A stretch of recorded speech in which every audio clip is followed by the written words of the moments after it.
আমাদের বরাবরই দাবি ছিল যে আমরা ডিসেম্বরের মধ্যে এই নির্বাচন চেয়েছিলাম, জনগণের প্রত্যাশাও তাই ছিল। এই প্রত্যাশা জনগণের পূরণ হয়নি এবং যে সময়টি নির্ধারণ করা হয়েছে সময়টি বাংলাদেশি নির্বাচনের জন্য সঠিক সময় নয়। এখানে আপনার যে প্রচন্ড গরম, ঝড় বৃষ্টি হওয়ার আশঙ্কা থাকে ওই সময়, তারপরে রোজার পরে পরেই পাবলিক পরীক্ষা আছে। সুতরাং সময়টা খুব চিন্তা করে দেওয়া হয়েছে বলে আমাদের কাছে মনে হয় না। এছাড়া নির্বাচনী প্রচারণা করতে হবে রোজার মাসে, যেটাও খুব ডিফিকাল্ট হবে। আমরা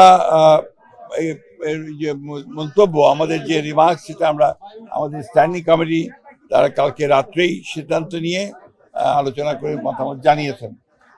আমরা মনে করি যে ডিসেম্বরেই নির্বাচন হওয়া সম্ভব এবং সেটাই জাতির জন্য সবচেয়ে উপযোগী হবে।